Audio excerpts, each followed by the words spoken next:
Okey, hari ni kita akan bincangkan tajuk kecederaan di bahagian lutut, di bahagian bahu. Oh, maafkan saya. Kecederaan di bahagian bahu. Selalunya dia akan bagi simptom seperti ketat ataupun sakit lah.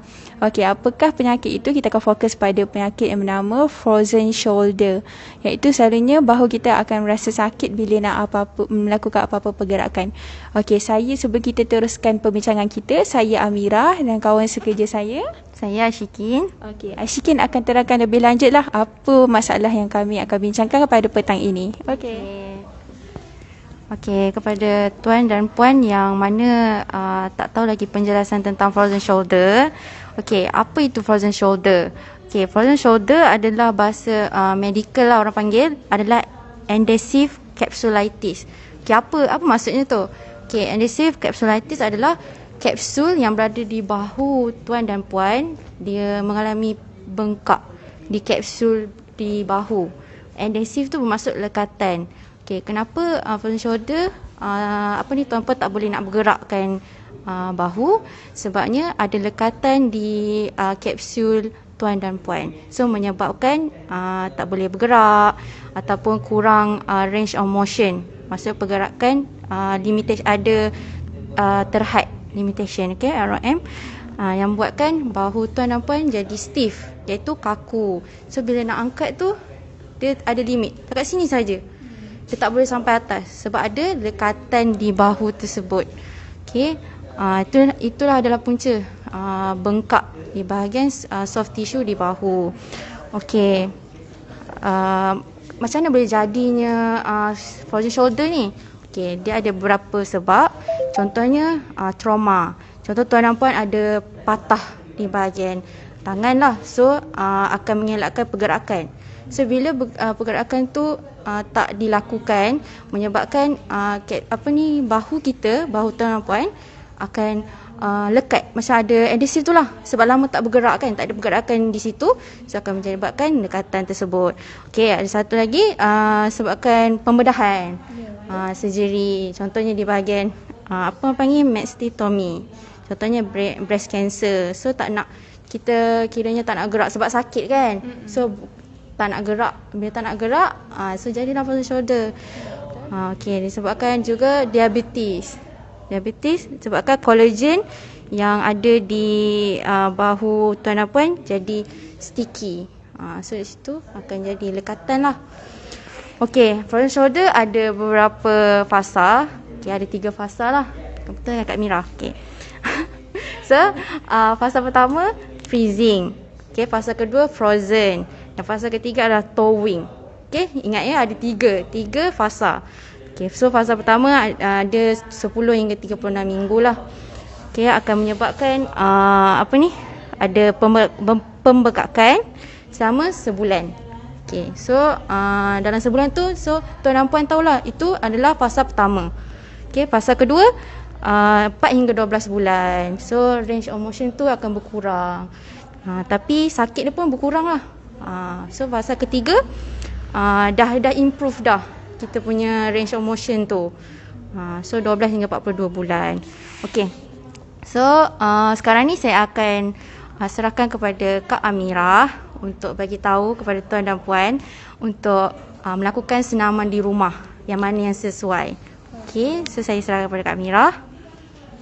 Okey, terima kasih Ashikin. Okey, jadi hari ini saya akan kongsikan beberapa senaman untuk kurangkan simptom yang Ashikin katakan. Antara simptom frozen shoulder, yang pertama sakit, yang kedua kita punya pergerakan akan terbatas.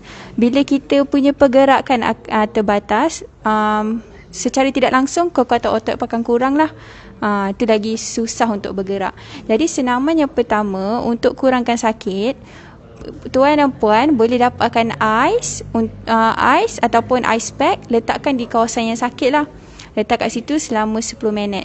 Kalau yang tu dia akan kurangkan sakit. Selepas dah dapat kurangkan sakit, untuk dapatkan balik pergerakan bahu, kita akan menggunakan stick. Tak kisahlah apa-apa, penyapu ke, mop ke, kayu mop ke, kita akan buat pergerakan bahu. Okey, yang pertama, tengok tuan pegang kan? Okey, kita akan buat pergerakan yang inilah. So kena berdiri dahulu. Kalau berdiri, Okey, kita akan buat pergerakan ke depan. Jadi tangan yang sihat akan pegang sini. Tangan yang sakit akan pegang bahu dia, akan pegang stick depan. Okey, lepas tu tangan yang sihat tolak bahu ke hadapan macam ini. Okey, kita buatlah dalam kiraan 10. Okey, pergerakan yang kedua adalah kita pegangkan. Okey.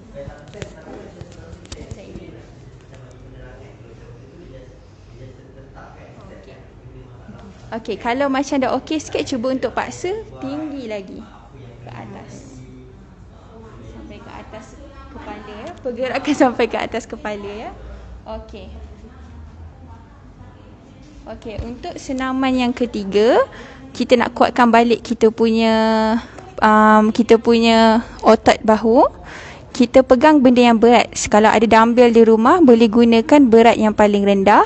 Ataupun kalau tak ada dumbbell, boleh gunakan botol air, isi air ataupun pasir.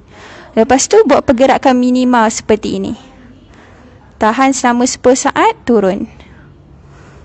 Okey, tahan selama 10 saat, turun. Ini pergerakan yang pertama. Pergerakan kedua ke depan. Sama macam tadi, kita gunakan stick tadi. Okey, tahan, turun. Okey, yang ketiga, saya pasti tuan dan puan akan mengalami sakit bahu lah ketika tidur. Kita takkan boleh himpap ke sini kan. Jadi saya akan bagi cadangan untuk kurangkan sakit ketika tidur. Okey, tolong. Okey, last down.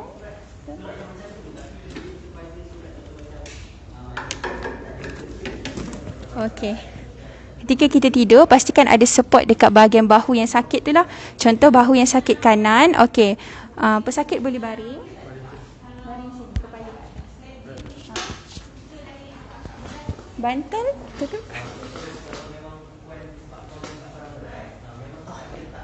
Okey, kita tidur macam biasa. Letak bantal macam biasa.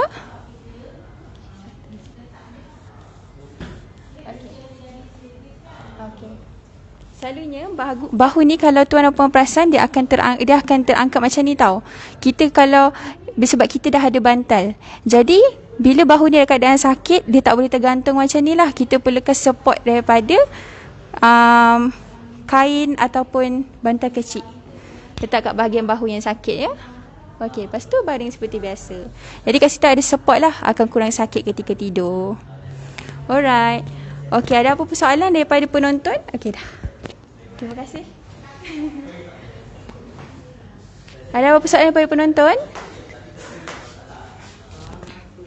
Okey, saya bagi satu tips lah untuk elakkan daripada terkenanya frozen shoulder ni. Yang pertama, tuan dan puan perlu amalkan senaman lah. Amalkan gaya hidup yang sihat. Sebab kita melakukan aktiviti hari seharian. Contohnya kita menaik lama, kita kurang pergerakan atas kepala. Jadi kita perlu amalkan hidup yang sihat macam saya ajar tadi. Buat je senaman yang saya ajar untuk elakkan dapatkan penyakit frozen shoulder ni. Yang kedua, jika tuan dan puan nak mengamalkan gaya hidup yang sihat, kadang-kadang ada yang berminat untuk join pergi ke gym ataupun apa. Kalau pergi ke gym semua, pastikan anda ada orang yang jaga anda, yang lihat pergerakan anda. Kadang-kadang jika anda mengangkat berat yang lebih daripada kapasiti ataupun pergerakan yang tidak betul, itu akan menyebabkan injury lah, kecederaan pada bahu kita.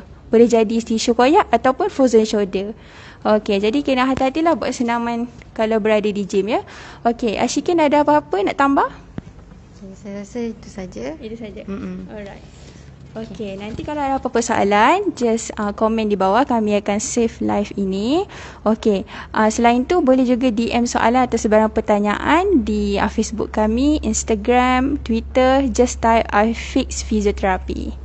Okey, semoga kita berjumpa lagi di next episode. Okey, bye. Assalamualaikum. Selamat petang.